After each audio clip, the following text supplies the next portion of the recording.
You're listening to Wake Up with Patti Katter, where we're overcoming trials with triumphs. Now, here's your host, Patti Katter.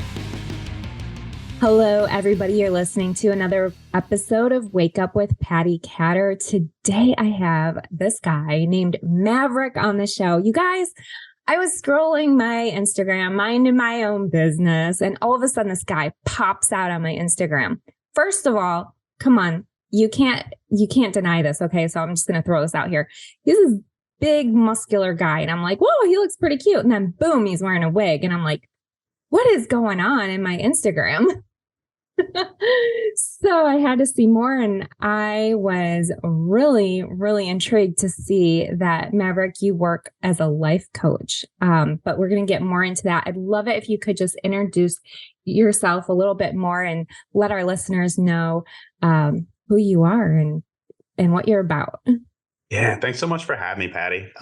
Super psyched to be here. Yeah, I'm Maverick Willett, owner of Maverick Online Coaching, which is a women's nutrition coaching company where we help women, 30 plus, get the revenge bodies. Now that's a big marketing term, the revenge body, but basically it's just, escaping dieting culture, reclaiming your power through, sustainable nutrition and getting some amazing results and finding yourself again, through honoring your body and honoring your mind. So that's what I do full time. I'm a father. I've got a 3-year-old son, co-parenting with his mother, which we have a great relationship. I always mention that because I'm super proud of it. This is rare. And I live in South Florida. That takes the most of my time, running the business and being a dad and just living life and trying to learn new things and interact with cool people like yourself. Thank you. So tell me a little bit more about this. How did you decide to start working with women in general? I mean, that's not an easy task at all. Yeah, I get asked that a lot. It's a fair question. Why just women? Well, a lot of it has to do with my mom. I was brought up in a very unique environment. My mother was a competitive bodybuilder, as was my dad. And so I grew up in a culture of fitness, and I got to watch her do a lot of things that broke quote unquote female stereotypes at the time, especially. She was a champion bodybuilder. She was a black belt in martial arts. She had originally dropped out of high school to have my sister when she was 17 years old. And then and was also involved in a pretty abusive marriage at the time. Left that. I watched her go back, get her GED, her bachelor's degree, her master's, and then her doctorate, and ascend to the head of a company's HR department. And just watching her do all that and just break so many ceilings for women really was the inspiration behind working with women, because what I want all women to feel that confidence and have that abundance that Lynn Willett, my mom, has, and women are capable of that, especially when they have the right tools, a compass, so to speak. And it's really hard because there's so much misinformation out there and there's so much bullshit on the internet and social media, leading women down a path of yo-yo dieting and losing themselves and being obsessed with the scale and comparison on social media. And so I just look to be a kind of a lighthouse of sorts to help them out of the woods and find balance and find themselves, much like my mom did. So my mom's kind of the catalyst for it all. To be completely transparent, I used to work with both men and women, and I found as an entrepreneur, as time went on, I enjoyed working with women a lot more than I did men. They just tended to be more coachable. They were more receptive to the guidance I was giving. And so I just kind of like a natural move for me at about the 1 year mark to niche down to women. Mm-hmm. Yeah, that's interesting, because for me as a woman, I do tend to listen to a man's advice more than a lot of women. It just depends on the situation, I guess. But especially if I'm working out, because it's kind of like motivation. Plus, you kind of like dangle this carrot in front of their faces, right? I mean, you're a handsome looking guy. Somebody's just coming out of divorce and they're just like want to keep their mind sidetracked on something healthier. And honestly, I mean, you look healthy, you seem healthy, you want to coach them right there. They're more receptive, I would guess, to you, right? There is a huge aspect of that. And the cool part is, we kind of serve both, because there are many women who resonate more with a male coach or mentor. And there's also some that would rather have a female presence. And so what we've done is give both. It's kind of a hybrid model where I have a coaching team comprised of all women who are former clients, which is also a kind of a cool aspect, but they've also had those experiences. They've gone through separation. They've gone through custody battles. They've gone through losing themselves in divorce or what have you, and they've made it on the other side, and they found sustainability with their nutrition, and they've got a banging body in the process. So that's the coaching. You can get obviously a one-on-one coach in the form of a woman who's been there, done that, and come out on the other side. And you also have me in there wearing wigs and doing cartwheels and dressing up like a Viking. So it's kind of a good mix. It is a good mix because right now, especially in the world today, I think there's so much garbage on TV and on mainstream media, the news, and you just kind of can get depressed if you get wrapped up in that.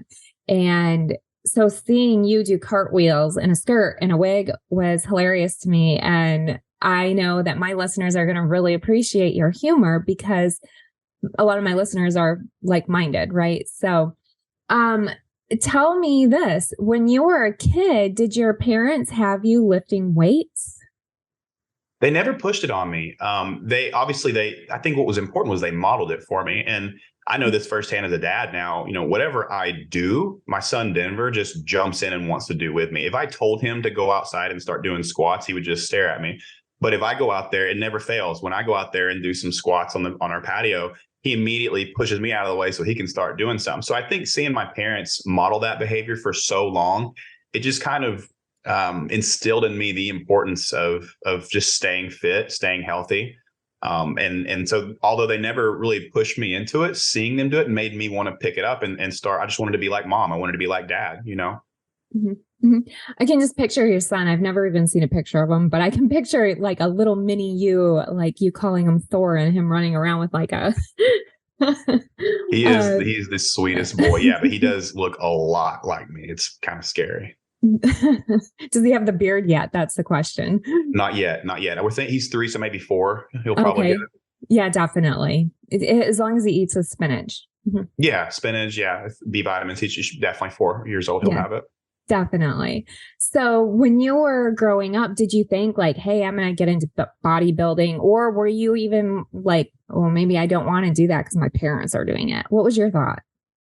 Honestly, it's not the same as when they did it. Back in the 80s and early 90s, it was a little more prestigious. Only the craziest, most dedicated physiques at the gym competed. And it was a very small subculture of people. They had couples routines, which is what my parents did. They did choreographed, almost like dance posing routines together. And so there was an art about it as well. And you just don't really see that today. I did compete. However, I did it to pay homage to my mom.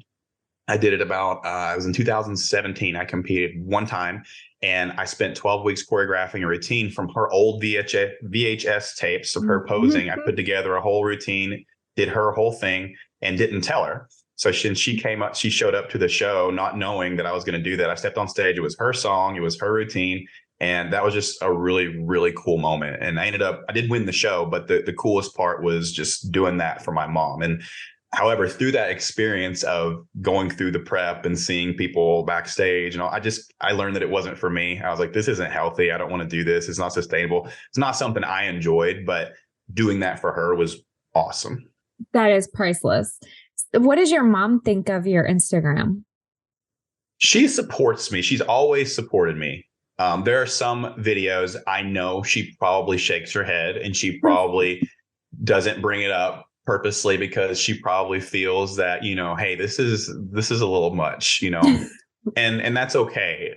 My content both triggers, polarizes, and magnetizes. And that's what good marketing does. I'm not for everybody. And sometimes that includes my mom, but she supports me regardless. She knows I'm doing something I'm passionate about. She knows I've been comedic since I was 3 years old. So she knows I'm doing what I love to do. And at the end of the day, that's really all that matters. Mm-hmm. Yeah. How were you in school when you were a little kid? Were you like a class clown or were you shy? I was the epitome of a class clown. And I think a lot of that came from being bullied early on. I was pretty traumatized by bullying as a young boy. I didn't fit in. I was excluded a lot by kids who were more well off or more athletic or what have you. And I sought laughter as a form of being noticed and feeling worthy. And so I found out at an early age, I could make people laugh pretty easily.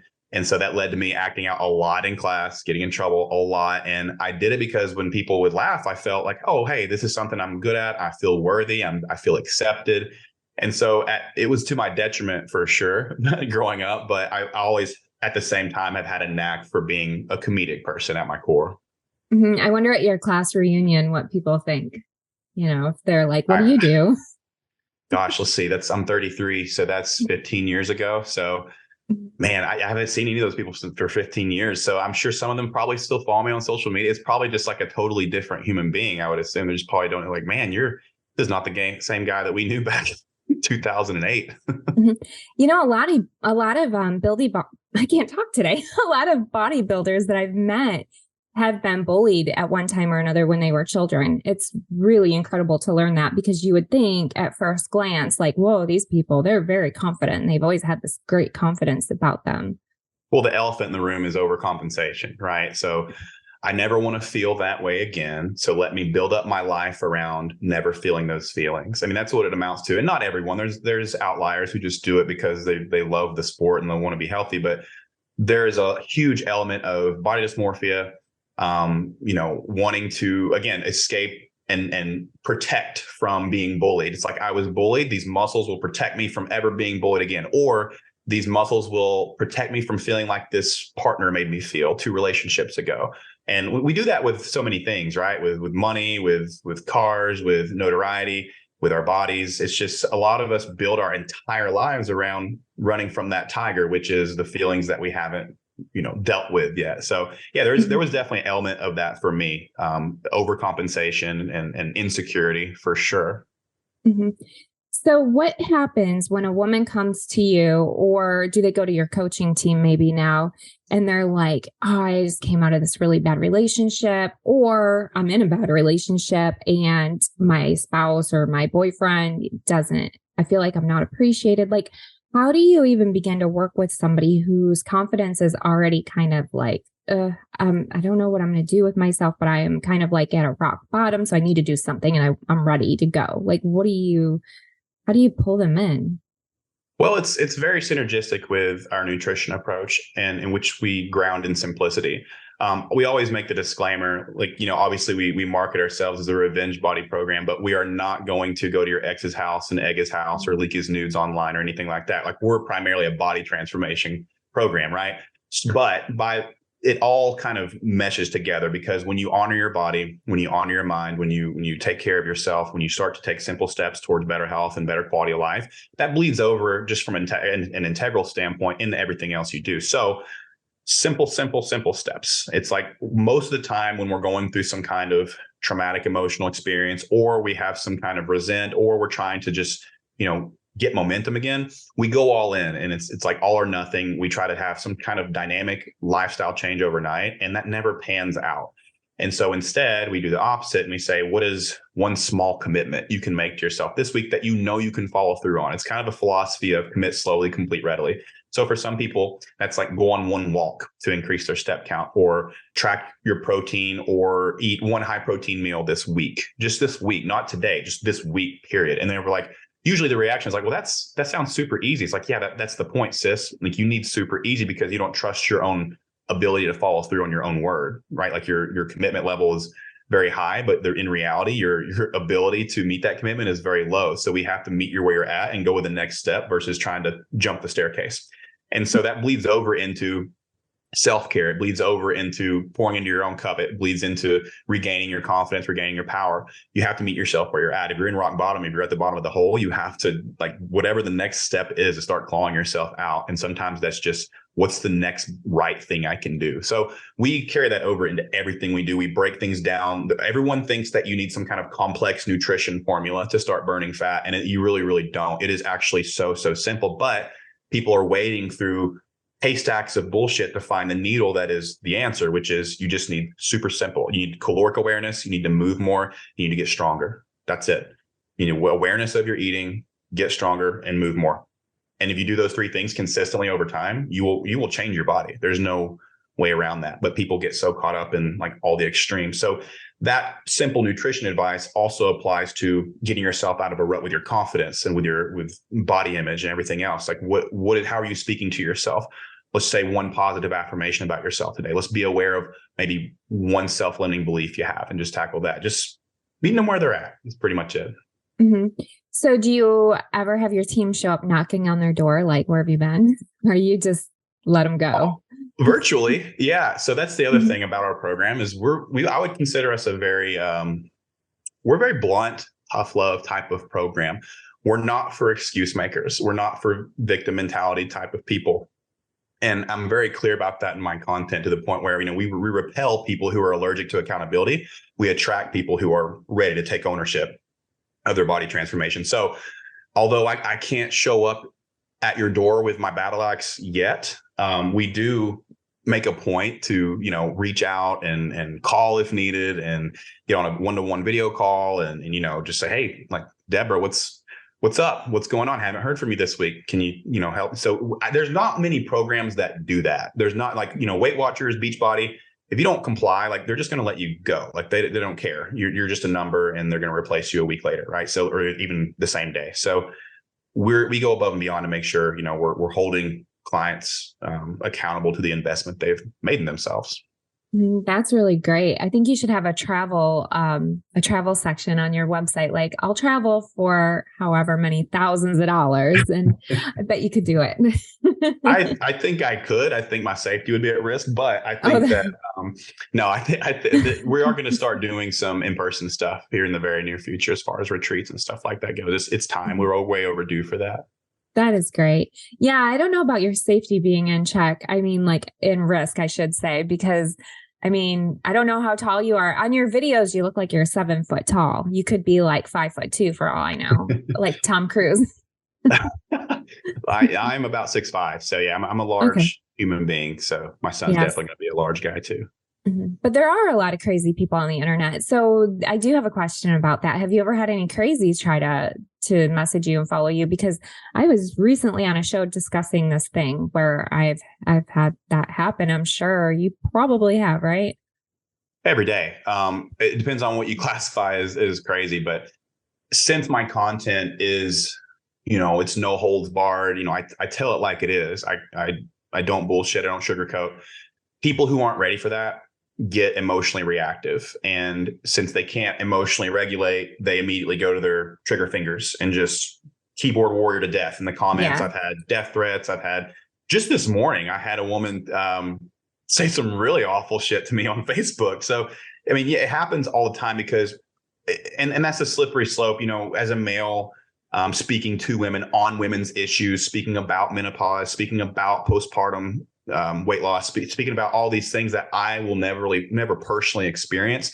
There is a very fine line of, helping women with these things and being a source of knowledge on it and helping people's quality of life, and also coming across condescending and also staying sensitive to the fact that I will never experience those things. So there's definitely a level of triggeredness that happens on a daily basis. I haven't encountered anything that I would classify as super stalker or crazy yet.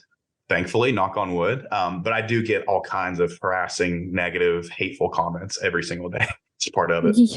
Yeah, I guess that's the downside of the internet. And then thankfully we have the block and delete buttons, which work a lot of times until they make a new username.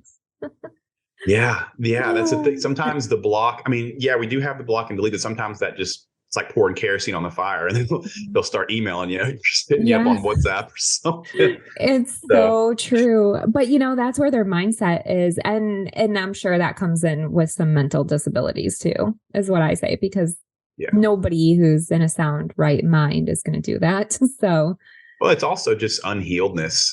We live in a world where people are just walking around with wounds that haven't been healed, and they just broadcast that through their interactions on social media. And nobody who's happy leaves a hateful comment. No one who is whole feels the need to send someone they've never met hate on a voluntary platform. Mm-hmm. That's the thing too. It's a voluntary platform. Like, you are voluntarily subjecting yourself to these things. So why would you send a hateful message or comment to someone you've never met? It just doesn't make any logical sense. But when you are carrying around like these childhood wounds that have yet to be addressed for 20, 30, 40 years, the toxicity, is what abounds, So I keep that in mind from a compassion standpoint. I'm like, this is just a person who's unhealed and hurting, So I keep that in mind. I have pretty thick skin. As long as as long as nobody said something about, my child or something like that, I'm pretty level headed about it. I have experience now doing this for 6 years. So I've pretty much heard it all at this point. Mm-hmm. Well, I'm glad that you keep going because I can see that you're helping a lot of people. And I love when you have the testimonials from people too that you've helped. That's great as well.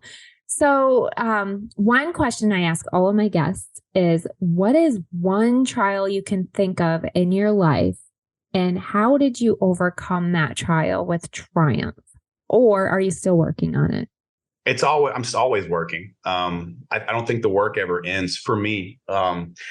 I'll get real vulnerable with you. So I'm pretty open about this, but I was a real douchebag for many years. I would say I went through about 6 years where I was, speaking of unhealed wounds, I had a lot of those, and I was not someone who went to therapy. I was just so unaware of the toxic traits that I had that were just coming out in every intimate relationship, just back to back to back. I was running through relationships like juggernaut, just one after the other, and blaming everyone but myself. And there was a lot of unhealedness, and there was a lot of insufficiency, insecurities, leading me to seek validation outside of the relationship. So infidelity, virtual, online, it was bad.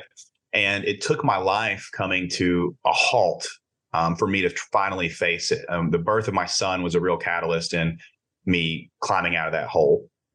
And, it got really, really dark there for a while because I just didn't understand what was wrong with me and why I had these behaviors that were ruining all the relationships in my life. So I finally birthed my son, kind of propelled me into therapy. I started therapy almost 3 years ago, and the best thing I ever did. A good therapist is priceless. There's bad eggs in every field. You got to watch out, but I've been very fortunate to have some great therapists. And the cool thing is, as I've healed and grown, sometimes I'll reach the extent that one person can help me, and it's time to go to someone else with maybe a different specialty or someone who is better suited for the phase that I'm in life. And I've been able to do that sequentially. And each time I've done that, just new layers have been healed. And as a result, I was able to create some intense behavior modification that has led me to be way more integrated, way healthier, way more integral. And so I'm a huge advocate of therapy, especially for men. I think we live in a day and age where, our parents, and especially their parents, the Great Depression generation, therapy wasn't really a concern when you have to just put food on the table, or else everyone starves. But, and I look back at my parents and I'm like, God, I can't believe they were as good of parents as they were given their upbringing.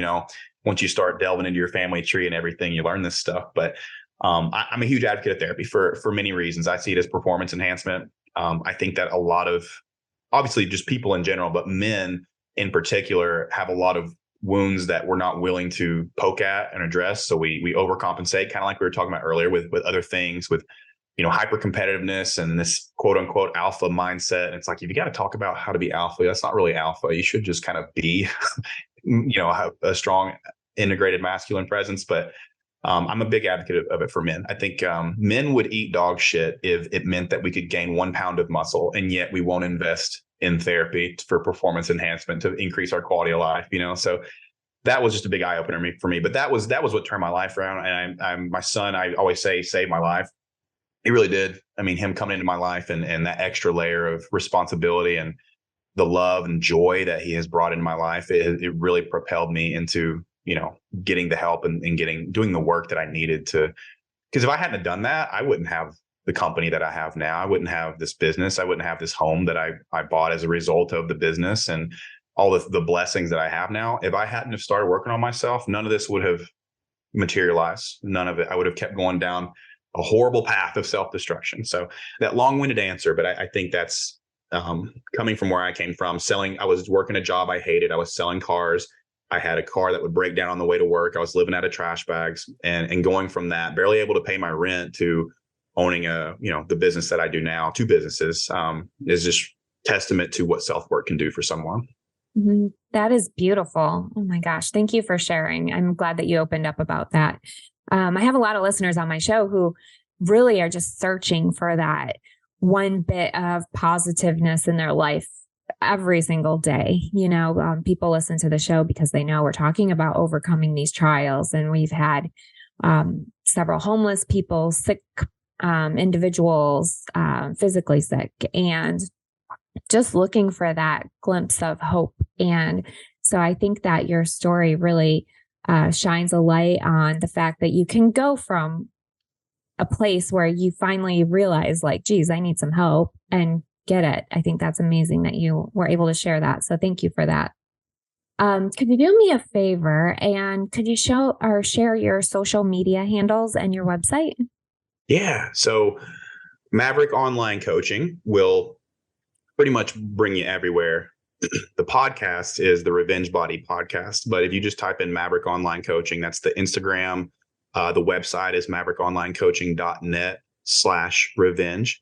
That'll bring you to our website. But best place is my Instagram at Maverick Online Coaching. That's where all the good stuff is. And the links to everything else is on there as well. Yes, good. So if you're watching, you see that on the screen right now. If you're listening, you can go to the show notes or my website, and I'll make sure to have all of your Maverick's links there. So thank you, Maverick. Yeah, absolutely. Thank you. Yeah, you're welcome. I really appreciate you. And again, thank you so much for sharing your story with us and telling us a little bit about yourself. And if you haven't seen Maverick's work, definitely go check it out. You're going to love it. And everybody, just thank you so much for listening this week again. And I appreciate you and our new listeners. I hope you come back for more. Until next time, I will talk to you later. Thank you.